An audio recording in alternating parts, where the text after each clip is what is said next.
Бүгінгі таңда жастарға берілген мүмкіндіктер өте көп. Конкуренцияда өте жоғары жалпы. Жастарға өсем, өнем, биік белестерді бағындырамын деген жасқа бүгінгі таңда әлемнің барлық есігі ашық. Біздің соның ішінде біздің облысымыздың жастарға жасап жатқан жобалары, түрлі проектлері, жаңағы айтып жобалар деп айттым ғой, өте көп. Сол мүмкіндіктерді әрбір жас жіберіп алмау керек. Жалпы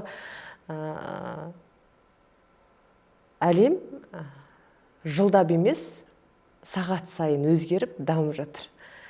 Жастар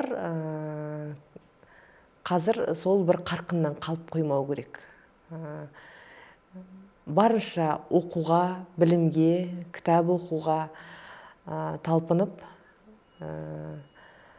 ізденісте болу керек. Жетістікке жетудің, бүгінгі таңда жастардың жетістікке жетуіне ең бірінші жетпейтін дүние менің түсінігімде дұрыс қарым-қатынас орнату. Коммуникацияны орнату өте аз жастардың тарапынан.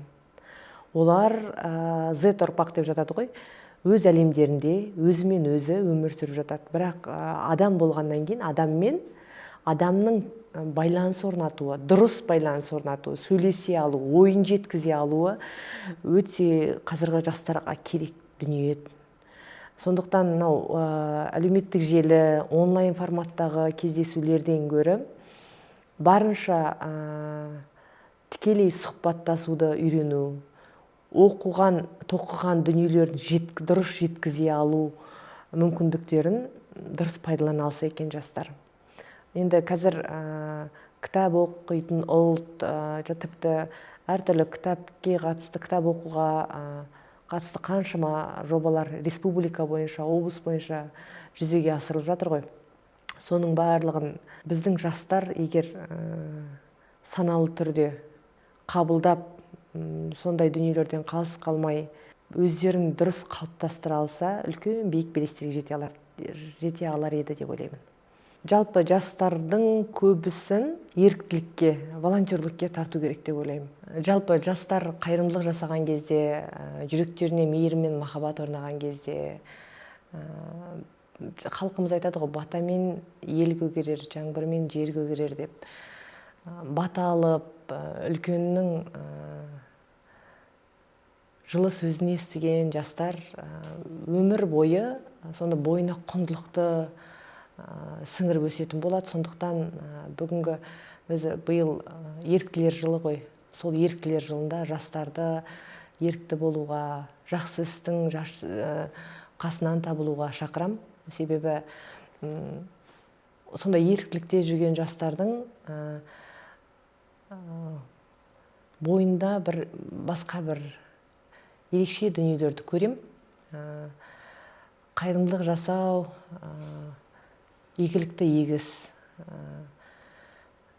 Әрбір жас уақытын дұрыс пайдаланып, өзінің әр күнін мәнді де мазмұнды өткізуге тиіс деп ойлаймын өз басым. Себебі жастық шақта уақыт көп сияқты болып көрінеді. Бірақ уақыт өте келе, өтіп кеткен уақыттың кейбіріне бір өкпелеп қалатын кездерде болады екен. Осы күні мен кейбір оқылмай қалған кітаптарыма өкінем. Себебі жастық шақта ол кітаптарды оқысам, бүгінгі көзқарасыма қатты әсер етеді ғой деп ойлаймын да. Қазір оқуын оқисың ғой, бірақ десе де қабылдау мен жасым келмейді. Ал 20 жаста, 25 жаста оқылған кітаптар бәрібір бір өмірлік фундаменттің қалануына қатты әсер етеді деп ойлаймыз. Осы жастарға барынша уақыттарыңды дұрыс пайдаланып, білімге, ілімге, қуатты болуға, спортпен айналысуға, сондай-ақ қайырымды істердің қасынан табылуға тырысыңдар деген ақыл кеңес берер едім. осының барлығын бір ғана кеңеспен түйіндеу керек болса, мен айтар едім, армандаңыздар, армандар орындалады.